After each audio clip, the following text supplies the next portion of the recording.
The Samsung Smart Monitor M9 is so good, it would be quicker to just list the things that it doesn't do versus all the things that it can do.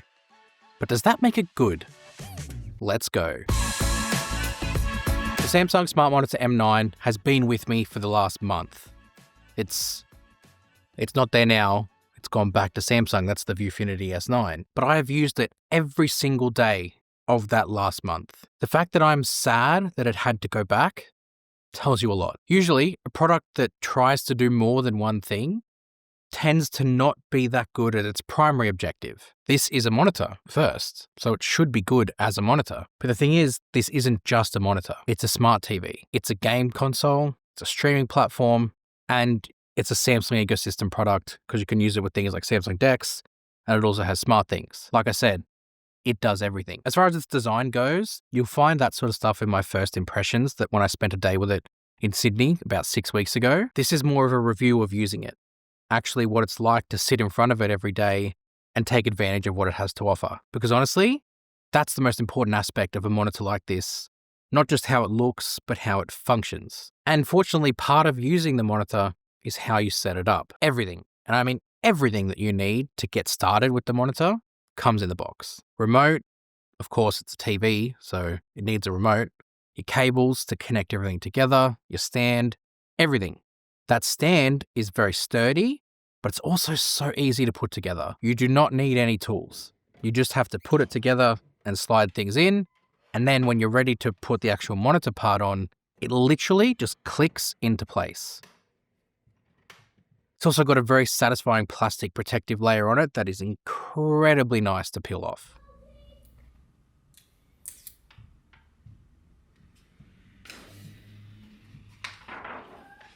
Oof. Just a quick note, I'm releasing the monitor from the stand. Very easy click button that just makes it slide off. Nice and simple. And then the actual setting up of the monitor itself, not the physical part, but the software side of things, is also very simple. Especially if you've got a Samsung smartphone. You just scan the QR code and then you follow the prompts on the phone to sign into all your accounts and connect to Wi-Fi, and then it does the rest for you. Once it was all set up, that was it. I could get to work, and I needed to because the last month has been crazy. I have been pumping out a lot of videos since the Fold and the Flip 7 launch earlier on in July.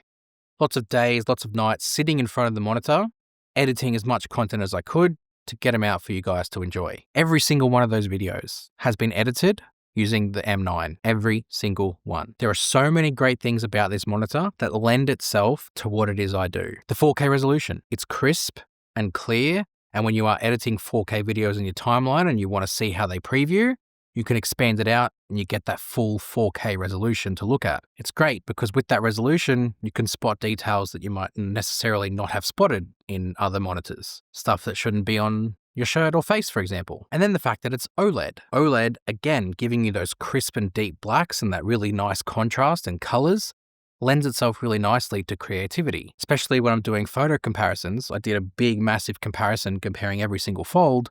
It's great to be able to, again, have that nice color and contrast and that proper black due to the OLED screen. Then there's the size, 32 inches. It's so roomy and spacious to be able to move things out and sort of have things scattered across the screen, especially when using Samsung DeX as well, that takes advantage of the 4K resolution. Such a nice display to have that space. Editing too, having all that space is great because having the timeline, the preview, and the stuff you need to add into the timeline all sort of spacious and available, really nice. Then you've got the 165 Hertz, which is billed as like a gaming feature, and I'll come on to that a bit later on in the review, is also really nice because the footage is smooth and scrolls really nicely as you're sort of editing. But there's one thing that beats all of that. That is kind of like the big, massive cherry on top of the cake already that's there. And it just makes the experience so much better. The anti-reflective nature of the display. It just absorbs light. I don't know how else to tell you that. As soon as light sort of hits it, yeah, you might see like a shadow of the light, but you can't see anything else. Normally with displays and screens, you see yourself as a reflection. When I'm sitting in front of the monitor and I'm editing away, it is completely distractionless because of the fact that there is no reflection of what's being seen in front of it. Like I can't see myself. So it means I'm just totally immersed in the editing that I'm doing because nothing is hitting the screen and bouncing back. Where I edit, there's a lot of sort of sunshine that hits the area. So this is the space that I edit in here. And the space gets a lot of light coming in and the screen just isn't bothered. It's like, no, don't worry about it. It's gone. I don't see it. And the display is also really bright too. So when you are sitting there editing, you're not having to really squint or sort of bump the brightness up manually. You just see everything. If this is all that monitor did, I'd be happy. I'd walk away a happy customer and be like, you know what? What a great monitor to do some work on. But the story doesn't end there. It does so much more than that. Once you've done work and you maybe want to kick back with some mindless television, new Happy Gilmore movie or some comedy shows on Netflix, all of the streaming apps are there. So you literally just use the OS platform that's on board because it's a smart TV and navigate your way around it to find the platform that you want to watch. And you sign in like it's a TV because it is one. And like I said with the editing stuff, being a 4K OLED panel, you're getting really nice quality out of it. And once again, not having those reflections means you can immerse yourself in the content that you're watching. Obviously, that's amazing. Like, you've got the ability to stream stuff. And when I set up my home studio, this is definitely going to be a part of it. But for me, that tops it all off is the gaming, because this is a games console. Built right into the software is Game Pass, which means you have access to a full catalog of console games. Yes, it's streaming, but the fact you don't need to have a console plugged in means all you need is a controller. So I had my PlayStation 5 controller, paired that up very simply, and I could control the TV with the controller to get myself to the gaming hub to then play my games. Just a side note on the remote, yes, you can control it with the controller, say Control More, but you also have the fact that the remote is a TV remote. And it's got a solar panel on the back, which will then charge from the sun or from any sort of light source, will charge it. Love that. I did actually run into a small issue, and it's like I said, very small issue, because not everyone will have this same setup where their monitor sits in the same room as their TV. But because it does, and because they're both Samsung panels or Samsung displays, the remote for the TV will turn off the monitor. It can be a slight inconvenience when I'm deep in an edit and the TV gets turned on and the monitor just turns off without warning. That is a very minor issue though, because you can just turn it back on. There is a way that you could potentially block the IR blaster because it is only the power button that communicates via infrared, whereas everything else is done via Bluetooth. But like I said, the small amount of instances that it's happened, it's not enough to bother me. It's just be aware that if it's in the same room as another Samsung TV, that might happen. Back to gaming. Having a full Xbox Game Pass catalog is phenomenal. I don't get a lot of time to game as much anymore, especially being a dad, a football coach, and a YouTuber. A lot of my time is consumed doing all of that. I had an afternoon off where I had an opportunity to sit down and play some EAFC 25. Kids were watching TV next to me.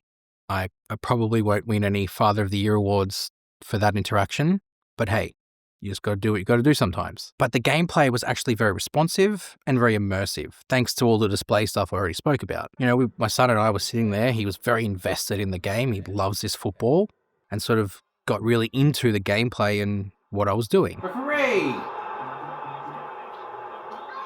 Penalty! And then celebrated with me when Alexander Isak, staying at Newcastle, I maintain that, scored a penalty. After we won the game, I did it. It was a real good opportunity to test the speakers out on the monitor, because the crowd noise and everything like that, you could really start to hear the immersiveness of it. The referee blows the whistle and Newcastle victorious. Their fans will be thrilled with the outcome. Well done. It was a tight game. And to my surprise, the speakers are excellent. Overall, 3 points. Let's go, 3 points. You get really nice, rich sound coming out of it, and you'd be happy with that in lots of different situations. Now, I could go through more technical specs and the settings menus and AI features and all that sort of stuff, but for me, that isn't what moves the needle. For me, it's what you can actually do with it and how you actually live with it that makes the big impact. Because for me, if you're wondering whether or not you maybe split a device in two and get a TV and a monitor for your home office, I wouldn't. I would solely invest in the Smart Monitor M9, because then you have everything. You have your games console, you have your TV, and you have your productivity workstation. That just happens to tie into Samsung ecosystem flawlessly. If you are interested in more coverage of monitors and this particular monitor, let me know. I'll try and get more hands-on with it and give you some more coverage of it. For that, Hit subscribe to Tech with Benefits, because this is the place where I cover all things Samsung and now monitors. How good's that? See you in the next one. You!